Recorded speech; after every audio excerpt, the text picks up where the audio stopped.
मन की कलुषता को मिटाने के वस्त्र हैं। कषाय पैदा ना हो जाए। कपड़े सफेद होने से कल्याण नहीं होगा। आज तुम्हें अपनी आत्मा को भी पावन और पवित्र बना करके रहना है, कलुषताओं से दूर रहना है। ध्यान रखिए, ऐसे सफेद वस्त्र जो आपने पहने हैं, अकेले वस्त्र नहीं बदलना मेरे भाई, भीतर का मन भी जो बदल लेता है उसके जीवन में पर्युषण पर्व अवतरित हो जाते। चित्त को पवित्र करिए, मन को पवित्र करिए, सब विकल्पों को छोड़िए। आप सब यहां बैठे हैं, किसी का 40 साल का जीवन हो गया होगा, किसी का 50 साल का जीवन हो गया होगा, कोई 60 के होंगे, कोई 70 के होंगे। हर बार पर्युषण पर्व मनाया, हर साल पर्युषण पर्व मनाया, लेकिन इस बार अजमेर वालों एक बात ध्यान रखना, 70 साल, 50 साल, 40 साल परिवार को सौंप दिए, रिश्ते नातों को सौंप दिए, संसार की रंगरलियों में बिता दिए। जो भी परिवार को, रिश्ते नातों को दिया है, भाईचारे यार दोस्ती को दिया है, वह सारा का सारा समय व्यर्थ निकल गया। 10 दिन जो दोगे ये तुम्हारे बहुत काम आएगा। ये केवल तुम्हारा है, इसे कोई नहीं ले सकता है, ये फिक्स डिपॉजिट है। ये 10 दिन तक यदि तुमने अच्छे से साधना कर ली तो एक बात मान के समझना कि जीवन में हमने 10 दिन का ये जीवन बीमा करा लिया है, ये लाइफ इंश्योरेंस है। एक बात ध्यान रखिए, घर में जीवन बीमा कराते हो, दुर्घटना में मौत हो जाए तो बीमा का पैसा किसको मिलता है? बोलिए। जिंदगी बर्बाद कर दी, पैसा मिलेगा पत्नी को और बच्चों को, लेकिन मेरी सभा में भी आज जीवन बीमा हो रहा है तुम्हारा।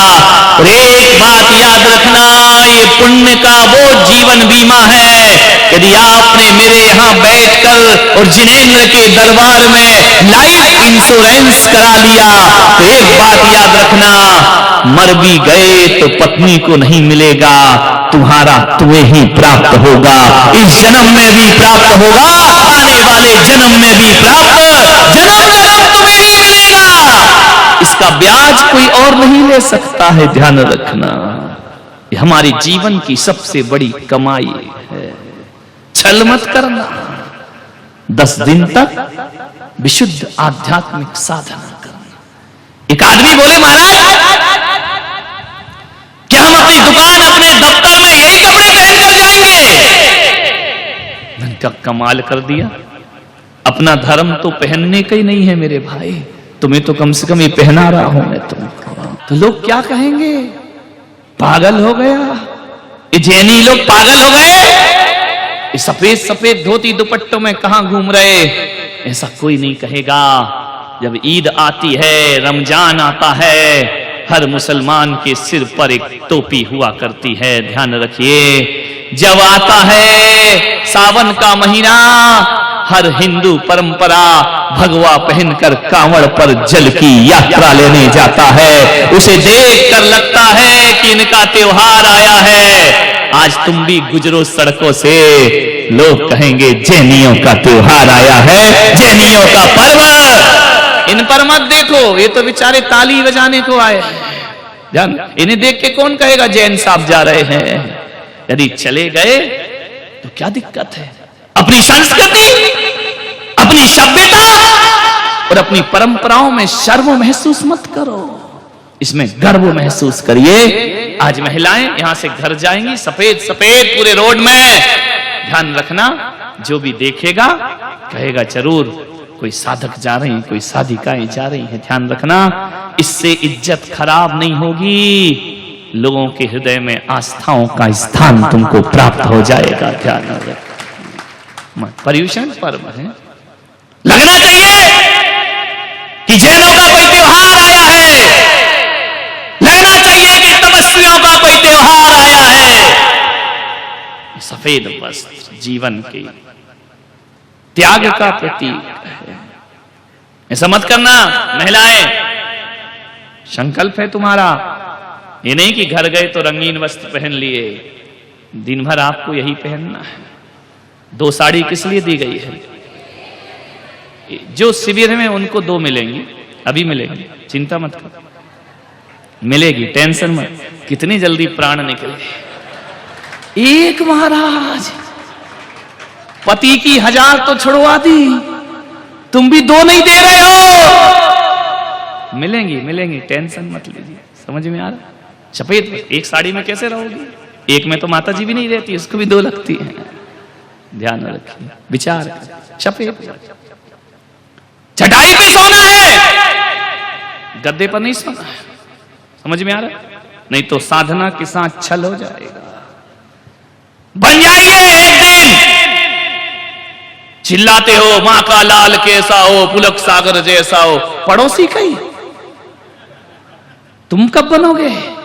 ध्यान रखिए, 10 दिन तो साधना करो, 10 दिन तो तपश्चर्या करो, 10 दिन तो देखो कि हमारी यारिकाएं कैसी रहती हैं, 10 दिन तो देखो आपके संत कैसे रहते हैं। क्या पूरी 100 साल 50 साल की जिंदगी में 10 दिन भी संत का जीवन नहीं जी सकते हो?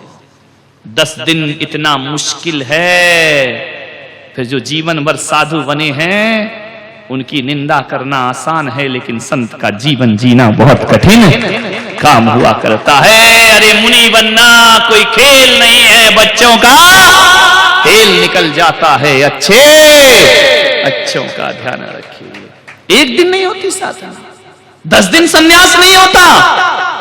जीवन भर सन्यास लेकर कैसे जीते हैं संत लोग? बड़ा सुकून मिलेगा, बड़ा आनंद मिलेगा। हर बार तो पर्यूषणों में, मंदिरों में पूजा की, पूजा तो आज भी है यहां बैठकर।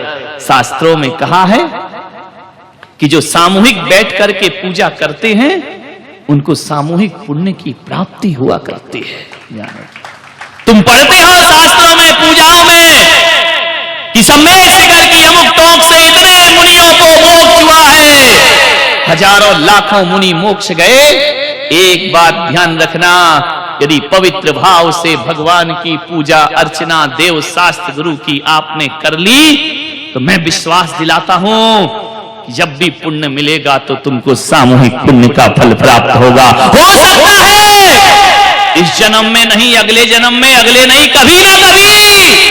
यदि आप सबने सातिशय पुण्य का बंद कर लिया तो जहां से हम लोग मोक्ष जाएं वहीं से तुम लोग भी साथ साथ निर्वाण को प्राप्त। सामूहिक पुण्य है, ये छोटा मोटा नहीं है।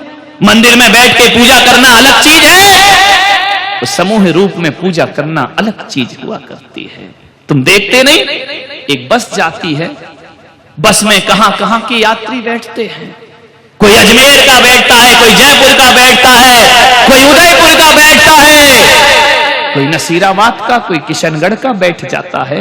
कहां कहां के यात्री आकर के एकत्रित हो गए एक बस में। बस गई, पलट गई, सब मृत्यु को प्राप्त हो गए। एक्सीडेंट हो गया, मौत हो गई। क्यों? कोई कहीं रहता, कोई कहीं रहता, कोई कहीं पैदा हुआ, कोई कहीं पैदा हुआ। मरते समय सब एकत्रित क्यों हो गए? क्योंकि उन्होंने पिछले जन्म में सभी ने मिलकर कोई सामूहिक पाप किया होगा, इस कारण मरते समय सभी एकत्रित हो गए। और हम यहाँ बैठकर सामूहिक पुण्य कर रहे हैं। जब भी पुण्य का फल प्राप्त होगा सब एकत्रित हो जाएंगे, एक साथ आकर के वहां पर बैठ जाएंगे। ध्यान रखिए, ये कर्म है, छोड़ते नहीं है किसी को। ईमानदारी से, जितनी ईमानदारी होगी उतने नंबर आपको मिलेंगे। नंबर से मतलब आपके अकाउंट में आपके बैलेंस जमा होगा। ध्यान रखिए, बेईमानी होगी, पुलक सागर का कोई हानि नहीं है, तुम्हारी अपनी हानि है। ध्यान रखिए, दिन भर पानी नहीं पीना है, सुबह भोजन मिलेगा, शाम को एक आसन करो तो फिर एक आसन करो। ये क्या है ढोंग कि एक आसन भी कर लिया और शाम को भी खा लिया, तो काहे का एक आसन? वो तो 2 आसन हो गया। हमने कहा ऊनोदर, तुमने कर लिया दूनोदर, डबल लेकर के आ गए। इच्छाओं को जीतिए, घबराइए नहीं। हमने कहा दिन भर पानी नहीं पीना, कई महिलाओं की आंखें फट गई हैं। पहले से क्यों संकल्प करते हो कि पिएंगे? प्राण संकट में आ जाएं, कष्ट हो जाए, जब कुछ रास्ता ना दिखे तब वो मार्ग पकड़िए ध्यान रखना, दो तरह के लोग होते हैं धरती पर, दो तरह के लोग होते हैं, दो तरह के रास्ते होते हैं। एक अच्छा रास्ता होता है और एक बुरा रास्ता होता है। अच्छा रास्ता शुरू में कठिन लगता है, लेकिन उसका परिणाम बहुत अच्छा आता है, और बुरा रास्ता चलते समय तो अच्छा लगता है, लेकिन परिणाम बड़े घातक सिद्ध हुआ करते हैं। बुरे रास्तों से आज तक किसी को अच्छा परिणाम नहीं मिला है, चाहे लादेन हो, चाहे सद्दाम हो, चाहे रावण हो, चाहे कंस हो। कि जब जीते थे तो रास्ता बुराई का इन्हें बहुत अच्छा लगता था, लेकिन रिजल्ट आपने देखा है क्या आया इनके जीवन में। गलत का रिजल्ट कभी अच्छा नहीं आ सकता है, अच्छे का रिजल्ट कभी गलत नहीं आ सकता। ध्यान रखना, पश्चाताप होना चाहिए। सारा जैन समाज संयम साधना और तपश्चर्या के रूप में इस धर्म की साधना कर रहे हैं। पर्व बहुत से आते हैं इस धरती पर, लेकिन ये पर्व बड़ा निराला पर्व है, ये पर्व बड़ा अनूठा पर्व है। रक्षाबंधन आता है, दीपावली आती है, दशहरा आता है, एक पर्व आता है पर्युषण पर्व। याद रखना, जितने भी त्योहार इस धरती पर आते हैं, हर त्योहार पर लोग सजते हैं, संवरते हैं, हर त्योहार पर लोग मिष्ठान्न बनाते हैं, हर त्योहार पर लोग पकवान बनाते हैं, हर त्योहार पर लोग श्रृंगार करते हैं, नए नए कपड़े पहनते हैं। लेकिन पर्युषण पर्व ऐसा पर्व होता है जहां राग रंग नहीं, तपस्या और वैराग्य की साधना की जाती है। उसका नाम पर्युषण पर्व हुआ करता है। यहां श्रृंगार का त्याग किया जाता है, यहां भोगोविलास का त्याग किया जाता है।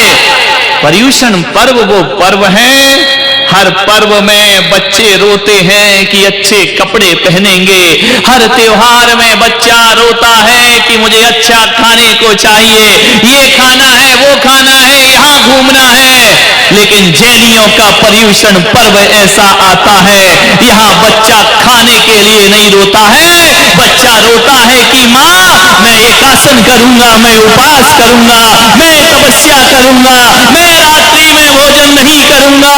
ऐसा पर्व दुनिया के सारे धर्मों को देख लेना, त्याग तपस्या का कोई पर्व आता है तो जैनियों का पर्व ये त्याग तपस्या का आता। देखा नहीं, सफेद वस्त्र धारण कर लिए, रंगीन वस्त्र छोड़ दिए। विचार करना है आपको। धवल का महिलाओं का टेंशन दूर हुआ, पति तो और ज्यादा खुशी हो गए कि महाराज बहुत अच्छा किया।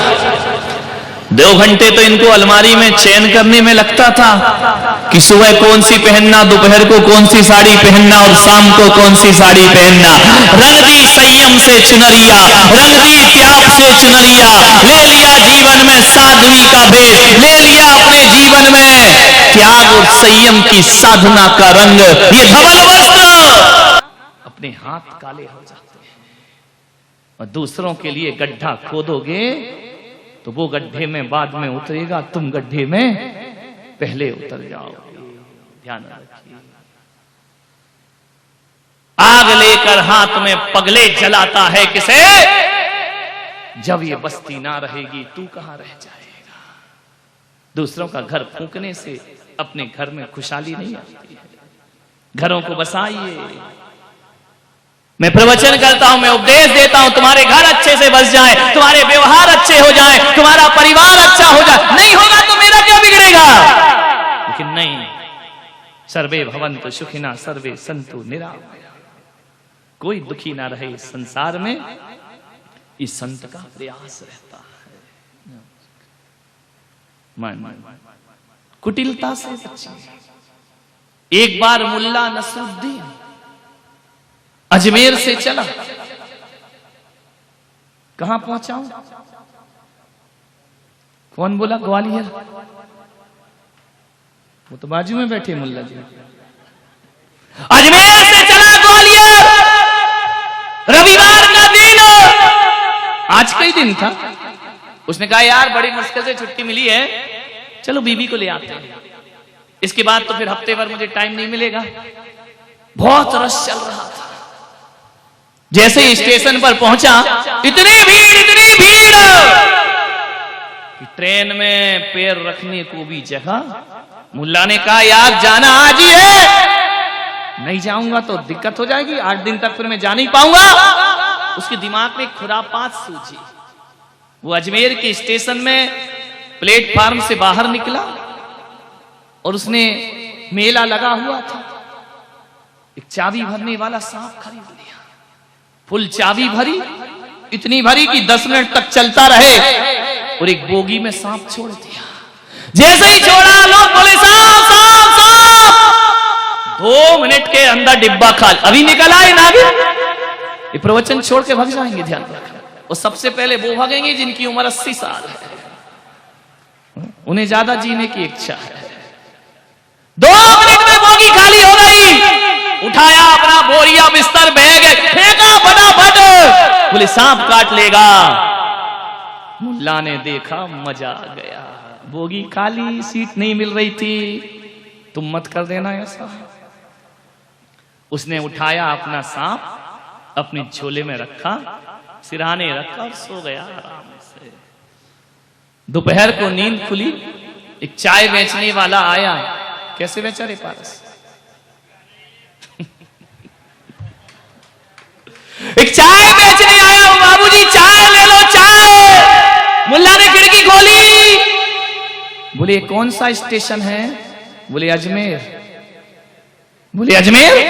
अजमेर से तो ये गाड़ी सुबह 8 बजे चली जाती है, 4 बज रहे, अभी तक गई नहीं क्या? बोले गाड़ी तो गई। तो बोले हुआ क्या? बोले इस डिब्बे में सांप घुसा था तो डिब्बा काट दिया है, ट्रेन तो चली गई। ध्यान रख, रंचक दगा बहुत दुखदानी। खड़े रहो बेटा, सोते रहो, सिराना लगाए, ट्रेन तो ग्वालियर गई। ध्यान रख, छलोगे खुद चले जाओ।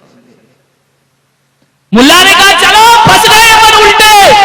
बोला मूर्ख तू सो काहे को गया था?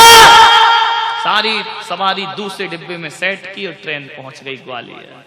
भाई साहब पड़े हैं अजमेर में, चल रहे हैं दूसरों। मुल्ले के बड़े कहानियां हैं, किस्से हैं। एक खोटा सिक्का मिल गया मुल्ला को, ट्रेन में सफर कर रहा था। सफर करते हुए क्या घटना घटी? उसने कहा यार एक खोटा सिक्का तो चला नहीं है, अब देखो कैसे चलता है। संदीप है अपना, हर सिक्का चला देता है। बोले खोटा सिक्का चलाना है, कैसे चलेगा? उनका एक काम करते हैं, जब ट्रेन छूटने लगे स्टेशन से, जो भी मिले खरीद लेंगे, ट्रेन आगे बढ़ जाएगी, अपना खोटा सिक्का चल जाएगा। अब हुआ क्या, किस्मत के मारा वो मुल्ला, जैसे ही ट्रेन छूटी कुछ नहीं मिला, अखबार वाला आया। अरे उसने कहा चलो इसे ही टिकाओ, रास्ते में अखबार पढ़ेंगे। उसने कहा ले ये सिक्का, अखबार दे दे। जैसे ही अखबार दिया, ट्रेन बढ़ गई। मुल्ला ने कहा बाय बाय। अरे उसने कहा बड़ा खुश हो रहा अखबार लेके। उसने देखा यार कमबख्त खोटा सिक्का पकड़ा गया। उसने कहा ले जा मुल्ला ले जा, अखबार भी 15 दिन पुराना है, मैंने कौन सा आज का दिया है। ध्यान रखिए, रंचक धगा बहुत दुखदानी। विचार करना है, सरल स्वभावी होए ताके घर बहु संपदा। सरलता। मैंने कहा ना कि जीवन में जो कुछ भी मिलता है वह पुण्य के उदय से मिलता है, छल कपट से नहीं लहे लक्ष्मी अधिक छल कर कर्म बंद विशेषता। ध्यान रखिए, ज्यादा दिन छल कपट से सुख हमारे जीवन में ठहर नहीं। सरल स्वभाव, बिल्कुल सरलता, बिल्कुल सहजता। एक बात याद रखना, छल कपट के व्यवहार हम लाख छुपाएं, सामने वाले को पता चल जाते हैं। लाख छिपाइए, लाख पर्दे में रखो छल कपट को, सामने वाला समझ जाए। एक बुढ़िया जंगल से जा रही थी, पोटली रखी थी, एक घुड़सवार निकला। बुढ़िया ने कहा मुझे जंगल पार करा दो, मैं बुढ़िया हूं, मैं थक गई हूं चलते चलते। घुड़सवार ने कहा चल बुढ़िया, तुझे कौन पार कराएगा, आजा जहां आना है, गरीब भिखारिन। बुढ़िया कुछ ना बोली, पोटली सीने से लगाई, चलते रही। थोड़ी दूर चल के उस आदमी के मन में आया यार जंगल बड़ा घना है, बुढ़िया अकेली है और पोटली सीने से लगा रही है, इसका मतलब उसमें कुछ ना कुछ माल जरूर होगा। लौटा, बोले पोटली ही तो दे रही थी, बैठने को थोड़ी कह रही थी मेरी पोटली वहां पहुंचा देना। और मैं भी बदकिस्मत आदमी इतना अच्छा मौका छोड़ दिया। लौट के आया, बोले अम्मा ला अपनी पोटली दे दे। बुढ़िया ने कहा मैं नहीं देती। अरे उसने कहा अभी तो तू दे रही थी ना, थक जाएगी, बुढ़िया है, ला मैं वहां छोड़ दूंगा। बुढ़िया ने कहा अब नहीं दूंगी। घुड़सवार ने कहा किसी ने कुछ कह दिया?